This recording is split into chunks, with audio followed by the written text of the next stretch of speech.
प्यारे बच्चों, नमस्कार। आशा करता हूँ आप अपने घर पर कुशल पूर्वक होंगे। जैसा कि कल डायरेक्टर सर ने आपको बहुत ही अच्छी प्रेरणादायक संदेश आपको दिया था, तो मैं आशा करता हूँ कि उन बातों का आप पर बहुत ज़्यादा असर होगा। ऐसे प्रेरणादायक स्पीच जो आपके जीवन को प्रभावित कर सकती है, और कर सकती नहीं है, करेगी। डायरेक्टर सर ने जो बातें आप लोगों को बताई उसका आप अपने जीवन में फॉलो करेंगे, ऐसी मैं आशा करता हूँ। तो बेटे, अपने हार्ड वर्क कीजिए, अच्छी मेहनत कीजिए, अपना एक टाइम टेबल बनाइए, और जो बातें आपको अच्छी बातें आपको बताई जा रही है उसका आप जीवन में फॉलो करेंगे। Thank you. आज हम जो आपको नया टॉपिक समझाने जा रहे हैं वो नया लेसन है आपका ग्लोबलाइजेशन। ये ग्लोबलाइजेशन आप पहले भी पढ़ चुके हैं, 9th-10th की बुक के अंदर, क्लासेस के अंदर आप इसके बारे में पहले भी पढ़ चुके हैं।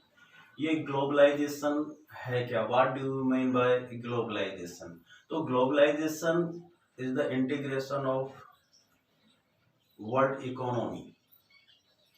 ये इंटीग्रेट करती है, देश की अर्थव्यवस्थाओं को आपस में जोड़ती है। एक देश की अर्थव्यवस्था को दूसरे देश की अर्थव्यवस्था से जोड़ने वाली जो प्रोसेस है वो ग्लोबलाइजेशन कहलाती है।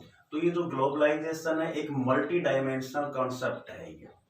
ये एक बहुआयामी अवधारणा है, मल्टी डायमेंशनल कंसेप्ट है, in which we execute our decision. इसके अंदर हम क्या करते हैं? हम अपने निर्णयों को एग्जीक्यूट करते हैं एक विशेष क्षेत्र के अंदर। In one part of the world, विश्व के एक क्षेत्र के अंदर हम अपने विचारों को एग्जीक्यूट करते हैं, क्रियान्वयन करते हैं।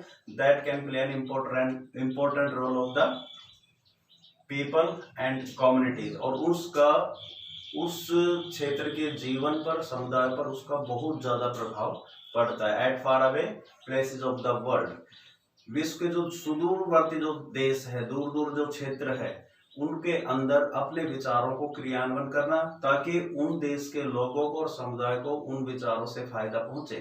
तो ये ग्लोबलाइजेशन है, ये इंटीग्रेशन है वर्ल्ड इकोनॉमी का।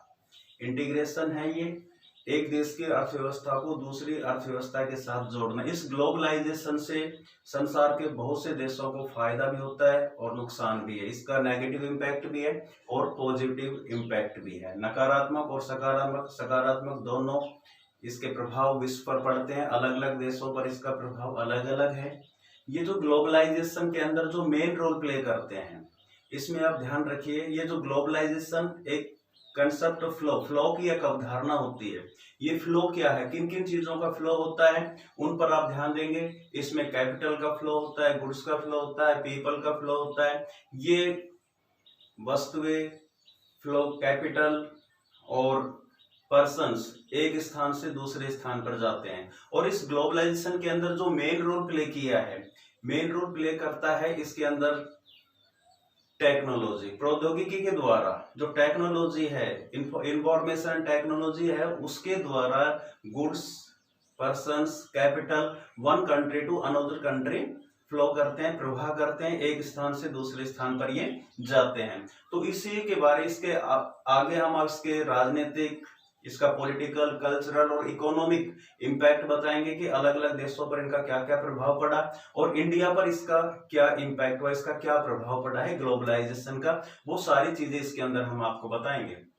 तो globalisation is a multi dimensional concept in which we execute our decision in one part of the world, and that can play an important role of the people and community living at far away places of the world। मतलब ये जो globalisation है एक बहुआयामी प्रक्रिया है, multi dimensional concept है, जिसके अंदर हम अपने विचारों को विश्व के किसी एक क्षेत्र पर लागू करते हैं। यह अवधारणा क्या है? Globalization as a concept fundamentally deals with flow. जो ग्लोबलाइजेशन जो प्रोसेस है वो मूल रूप से प्रभाव पर आधारित होती है, फ्लो पर आधारित। ये फ्लो किसका होता है? This flow could be various kinds. ये फ्लो अलग अलग प्रकार के हो सकते हैं, like capital, goods and ideas and people moving from one part of the world to moving another. इसके अंदर वस्तुओं का, पूंजी का और विचारों का प्रभाव होता है। और इसके अंदर ये सारी की सारी चीजें, चाहे वो गुड्स है, आइडियाज है या पीपल है, एक स्थान से दूसरे स्थान पर जाते हैं। Its speed and flow and are different at different places. ये फ्लो की जो स्पीड है या प्रवाह की जो गति है वो अलग अलग देशों के अंदर अलग अलग होती है। ये इसके फ्लो का पॉजिटिव प्रभाव भी पड़ता है और नेगेटिव प्रभाव भी पड़ता है। आगे हम इसके अंदर आपको बताएंगे कि ग्लोबलाइजेशन की जो प्रोसेस है उसका राजनीतिक पॉलिटिकल इफेक्ट क्या है, इकोनॉमिक इफेक्ट क्या है और इसका कल्चरल इफेक्ट क्या है। इसको मैं आपको अभी बताने जा रहा हूं, आप सुनिए।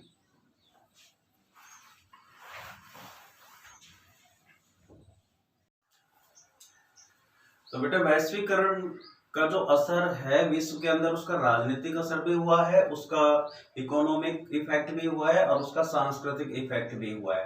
तो वैश्वीकरण के अंदर जो मेन रोल प्ले किया गया है वो टेलीफोन, टेलीग्राफ या फिर माइक्रोचिप का जो आविष्कार हुआ है, उससे जो सूचनाएं हैं वो वर्ल्ड के एक जगह से दूसरी जगह आसानी से पहुंच जाती है। तो इस तरह से जो विश्व के अंदर जो घटनाएं घटित हो रही है उसका आसानी से हमें पता लग जाता है, जिससे देश अच्छी तरह से कारगर रूप से काम कर सकता है। इसी तरह ग्लोबलाइजेशन का जो असर है वो राजनीति पर इसका बुरा असर भी हुआ है और अच्छा असर भी हुआ है। ग्लोबलाइजेशन का जो बुरा असर क्या है कि राज्य जो स्टेट होते हैं वो लोक कल्याणकारी भावना को भूल गए हैं और वो केवल अपने स्वार्थों की पूर्ति में लग गए हैं। आज कोई भी देश है ग्लोबलाइजेशन के कारण केवल अपने हितों को देखता है, विश्व के अंदर क्या कुछ हो रहा है उसको भूल चुका है। विश्व कल्याण की जो भावना है वो भूल चुका। वो अपने नागरिकों की केवल सुरक्षा के बारे में सोचता है, उसका आर्थिक विकास के बारे में सोचता है, विश्व के बारे में नहीं सोचता है। तो और इसका पॉजिटिव इफेक्ट भी हुआ है राजनीति का। राजनीति का पॉजिटिव इफेक्ट क्या है कि वर्ल्ड के अंदर इसका ग्लोबलाइजेशन का पॉजिटिव इफेक्ट क्या है कि राज्य पहले की बजाय अब ताकतवर हो गया है, उसके पास सारी सूचनाएं मिल जाती है और वो राज्य अच्छी तरह से कारगर ढंग से अच्छी तरह से कार्य कर सकता है। और ये सब कारण हुआ है ग्लोबलाइजेशन के कारण, प्रौद्योगिकी के कारण। तो टेक्नोलॉजी ने जो मेन इंपॉर्टेंट रोल किया है, इसका राजनीतिक असर अच्छा भी रहा है और बुरा भी रहा है। इसी तरह से इसका आर्थिक क्षेत्र पर भी बहुत ज्यादा असर हुआ है। इसका इकोनॉमिक इफेक्ट इसका नेगेटिव भी रहा है और पॉजिटिव भी रहा है। इसका पॉजिटिव इफेक्ट क्या है कि देशों के अंदर जो रिस्ट्रिक्शंस लगी हुई थी ट्रेड पर, व्यापार पर जो बाधाएं लगी हुई थी, ग्लोबलाइजेशन के कारण उन देशों ने लिबरलाइजेशन पॉलिसी को अपनाया और लिबरलाइजेशन पॉलिसी को अपनाने से उन देश के अंदर जो पूंजी का प्रभाव, वस्तु का प्रभाव, कैपिटल का प्रभाव आसानी से हो गया और उन देशों के अंदर बहुत ज्यादा ग्लोबलाइजेशन से उनको फायदा हुआ है। नई नई प्रौद्योगिकी उनको मिल गई है, ज्यादा से ज्यादा इन्वेस्टमेंट उनको मिलता है, वो देश बहुत ज्यादा इकोनॉमिक डेवलपमेंट कर रहे हैं। और इसका बुरा असर भी पड़ा है अर्थव्यवस्था, इसका जो आर्थिक क्षेत्र पर बुरा असर भी पड़ा है। इसके अंदर जो कामगार जो लोग हैं, जो छोटे लोग हैं, छोटे व्यवसायी है, उनके ऊपर इसका बुरा असर हुआ है, वो बेचारे बेरोजगार हो गए हैं। ग्लोबलाइजेशन के अंदर जो मेन रोल प्ले किया वो मल्टीनेशनल कंपनी ने किया, एमएनसी ने किया है और एमएनसी के कारण एमएनसी को बहुत ज्यादा यहाँ पर लाभ दे दिया गया, उनको बहुत ज्यादा रियायतें दे दी गई है।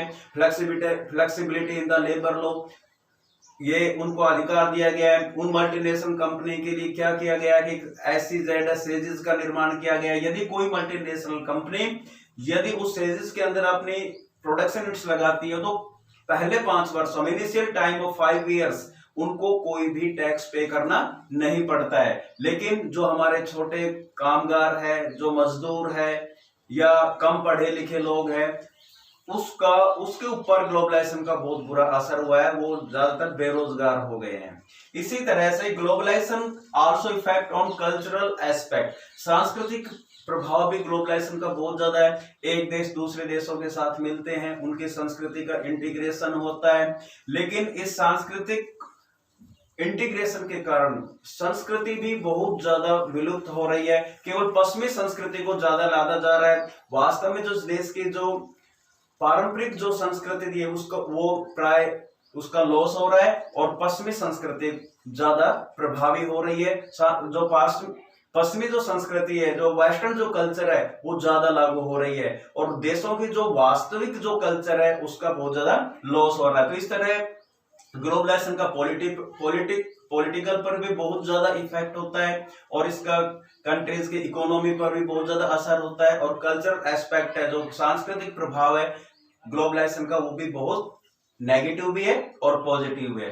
इसके आगे हम आपको बताएंगे कि भारत पर ग्लोबलाइजेशन का असर कैसे हुआ। आपको पता है कि इंडिया ने जो ग्लोबलाइजेशन जो प्रोसेस है, देखो जब से भारत को आजादी मिली थी उसके बाद भारत ने अपने प्रोड्यूसर्स को प्रोटेक्ट करने के लिए यहाँ पर कुछ रिस्ट्रिक्शंस लगा दी गई थी। ये बाधाएं थी, ट्रेड बैरियर्स लगाए गए थे।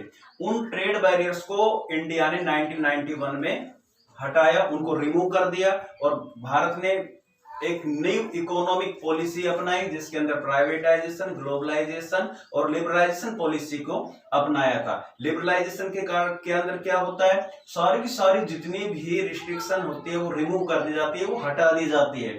तो all the restriction which impose by the government remove, सारी हटा दी जाती है, उसको हम लिबरलाइजेशन कहते हैं। तो भारत ने जो पॉलिसी ग्लोबलाइजेशन की अपनाई थी वो 1991 में अपनाई थी। उसके बारे में हम आपको आगे बताएंगे। Thank you.